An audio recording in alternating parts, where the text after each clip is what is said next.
calme. Tu auras la sensation d'être au bord d'un océan, c'est-à-dire tu vas ressentir un apaisement dans ton esprit. Donc tu peux le faire, que ce soit dans ta chambre, que ce soit au bureau, que ce soit même dans ta voiture. Quand tu as la possibilité. Bonjour, révérend Daniel Laté. Bonjour, homme de Dieu. Bonjour, Daddy. Bonjour, papa. J'espère que tu publies, tu postes, tu partages autant pour moi ce direct parce que ça va aider plus d'un. Ça va aider plus d'un. Donc, en fait, pour récapituler, pour ceux qui viennent de nous retrouver, il s'agit aujourd'hui de voir comment vaincre la colère chronique qui est une conséquence indéfectible des blessures émotionnelles, des traumatismes.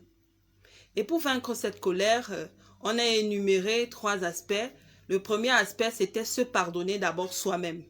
Parce que si on ne se pardonne pas soi-même, nous serons toujours dans le... C'est-à-dire, si tu ne te pardonnes pas à toi-même, tu seras toujours dans la posture de victime. C'est-à-dire, tu vas toujours te victimiser à tout moment. Mais quand tu te pardonnes à toi-même, tu quittes de ce stade de victime à celle qui détient maintenant les clés de son bonheur entre ses mains. Donc, c'est pour ça que tu dois te pardonner parce que de manière inconsciente, tu as permis qu'on puisse te faire des abus, on puisse, voilà, te faire du mal. Et le deuxième point, c'est pardonner à tes bourreaux. Pourquoi? Parce que tu mérites la paix. Tu mérites la paix. En pardonnant à tes bourreaux, ça ne veut pas dire que tu approuves ce qu'ils t'ont fait. Tu valides le mal qu'ils t'ont fait. Tu valides la méchanceté, voilà, leur méchanceté. Non, c'est que tu t'accordes cette paix. Donc, tu dois les pardonner parce que tu veux avancer. Ok? Tu veux avancer, donc tu te pardonnes. Tu pardonnes également à tes bourreaux. Et le troisième point, c'est la méditation. La méditation, c'est un moyen de se ressourcer spirituellement. Donc, que tu sois, quelle que soit ton obédience, que tu sois chrétienne, protestante, catholique, musulmane, cherche des temps, accorde-toi des temps de méditation et je te les recommande de les avoir souvent, très souvent, le matin au lever et le soir au coucher. Alors là, tu vas expérimenter quelque chose de magnifique parce que tu vas voir cette quiétude à nouveau t'envahir. Et le quatrième point, c'était les déclarations. Déclarer permet en sorte que tu chasses les mauvaises pensées, tu nettoies ton aura et tu attires à toi des pensées positives, des ondes positives, afin qu'au cours de la journée, que ce soit des événements positifs qui viennent à toi et non des événements négatifs.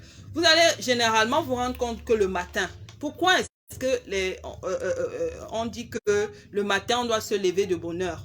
Parce que quand on se lève de mauvais pied le matin, remarque bien, ma précieuse, remarque bien, ma femme entrepreneuse, remarque bien, ma femme active, remarquez que quand tu te lèves du mauvais pied le matin, tout ce qui va se passer au courant de la journée sera sous le même signe. C'est-à-dire, ce seront des événements négatifs qui vont se succéder au courant de la journée. Pourquoi? Parce que c'est une onde qui jaillit de toi. C'est-à-dire une onde qui jaillit de toi. Et comme un effet aimant, ça attire à toi ton état d'âme dans lequel tu es. Donc, si tu es de mauvais poil, le matin, si tu te lèves énervé le matin, on ne sait pas pourquoi, je t'assure que c'est un message que tu libères.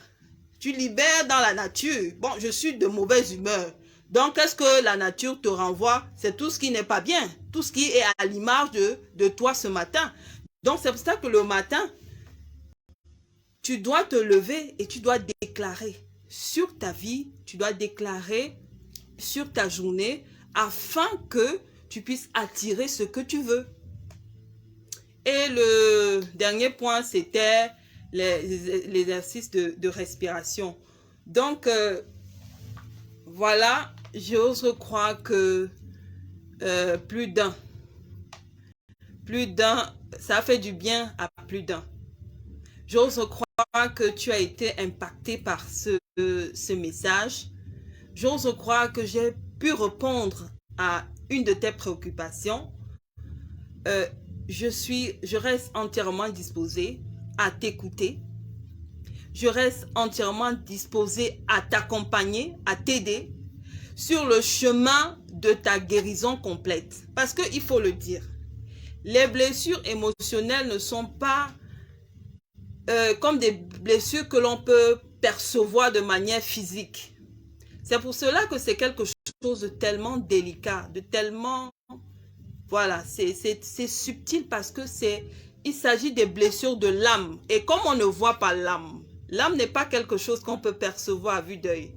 Donc, il faut être, comment je dirais, il faut être assez conscient de son état entre guillemets, de malade pour chercher le moyen d'en guérir.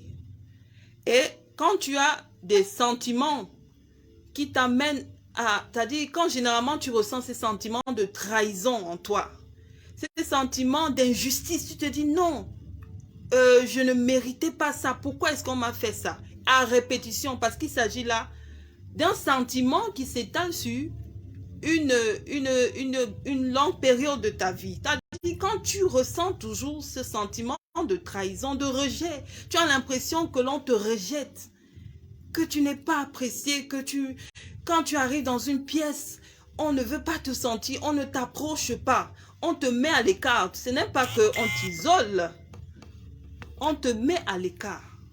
Pourquoi? Ce sont les plaies qui baignent en toi.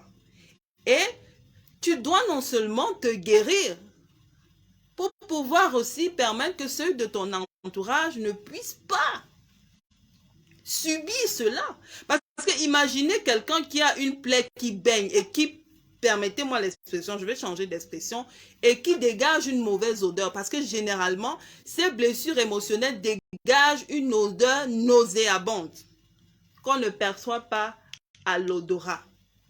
Donc, de manière, je vais dire spirituelle, ceux qui sont blessés émotionnellement dégagent une odeur nauséabonde qui fait en sorte qu'ils sont obligés de s'éloigner de toi parce que personne n'aimerait rester pour longtemps à côté d'une benne à ordures. Permettez-moi ça. Je vais prendre ce cas d'espèce. Ce n'est qu'un exemple. C'est pour vraiment éclaircir ce que je suis en train de dire. Donc, souffrir des blessures émotionnelles peut t'empêcher d'être épanoui dans ta vie de couple, peut t'empêcher d'être rentable même dans ta vie, d'être productif ou productive dans ta vie professionnelle. Ça peut t'empêcher d'entrer en connexion avec des personnes parce que tu es braqué dans ton monde et tu n'arrives pas à t'extérioriser. Donc, les opportunités passent et repassent, mais parce que tu es malade, tu n'arrives pas comment je veux dire ça, à vivre une vie épanouie. Tu es mal dans ton être intérieur.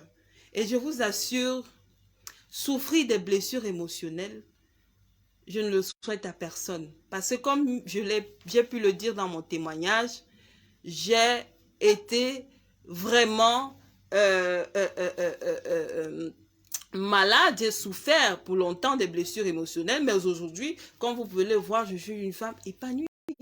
Je suis alignée. Mon esprit, mon âme et mon être sont alignés. Donc, ayant donc reçu cette mission de vie, j'ai pris sur moi parce que j'ai reçu des outils pour pouvoir accompagner tous ceux qui sont dans le besoin, toutes ces femmes actives, toutes ces femmes qui voudraient être productives dans leurs affaires, dans leur business, au travail, qui aimeraient avoir une vie épanouie dans les couples, qui aimeraient découvrir la vraie version d'elles-mêmes. Parce que, vous savez, l'environnement définit l'individu. C'est-à-dire, les blessures émotionnelles peuvent te faire croire ce que tu n'es pas. Oui. Les blessures émotionnelles peuvent te faire croire que tu es faible, alors qu'en réalité, tu n'es pas faible. Les blessures émotionnelles peuvent te faire croire que tu es maudit, alors que tu ne l'es pas. C'est juste que c'est un miroir qui attire les choses de même nature vers toi. Donc, quand tu auras reçu cet accompagnement et que tu auras guéri de tes blessures, tu seras surprise que effectivement la vie est belle. La vie, il faut profiter de la vie. La vie, c'est un cadeau. La vie, c'est un cadeau. Ce sont les privilégiés qui sont sur cette terre. Alors, ne passe pas ta vie comme quelqu'un qui est venu accompagner d'autres sur la terre. Ne passe pas ta vie. Ce serait un gros gâchis. Je vais donner ce cas de figure. C'est comme quelqu'un qui est dans un... Je ne vais pas parler d'un avion. Prenons seulement le cas d'un bus VIP, dans lequel il y a toutes les offres possibles. Il y a, c'est-à-dire la connexion Wi-Fi gratuite, il y a par exemple le casque qui est gratuit, il y a par exemple, imaginez tous les services qu'il puisse avoir dans un bus VIP. Et quelqu'un entre dans ce genre de bus. Surtout que ce n'est même pas lui qui a payé ce ticket de bus, parce que la vie c'est un cadeau. Donc imagine quelqu'un te paye un ticket de bus VIP, tu entres dans ce bus, tu te mets à dormir jusqu'à ce que tu arrives à destination. Honnêtement, tu auras profité de quoi? Tu n'auras profité de rien. Parce que celui qui est épanoui dans sa vie, c'est le cas de celui-ci, d'un autre passager qui est dans le bus, qui non seulement surfe gratuitement, parce que le Wi-Fi est gratuit, qui va commander tout ce qu'il veut manger du voyage, pendant le voyage, qui va se mettre à l'aise parce qu'il a joui d'une opportunité et il a saisi cette opportunité et il la vit pleinement, il la mange pleinement, comme on peut manger un fruit. Donc, il faut profiter de la vie. Et pour profiter de la vie, il faut vraiment être épanoui. Donc, ceci était, voilà, c'était le second direct que je faisais sur mon profil. Merci d'avoir été là. Vous pouvez envoyer vos questions en commentaire. Je me ferai le plaisir de les répondre. Et j'aimerais également informer tous ceux-là qui sont là présentement et qui vont revoir le replay que le e-book de ce direct sera bientôt disponible et je me ferai le plaisir de l'offrir à 10 personnes.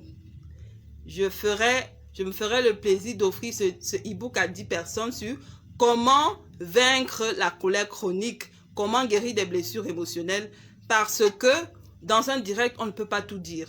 Donc, dans ce e-book, vous aurez encore plus d'informations et vous serez encore plus guidé sur comment surmonter ce symptôme, cette conséquence d'un traumatisme.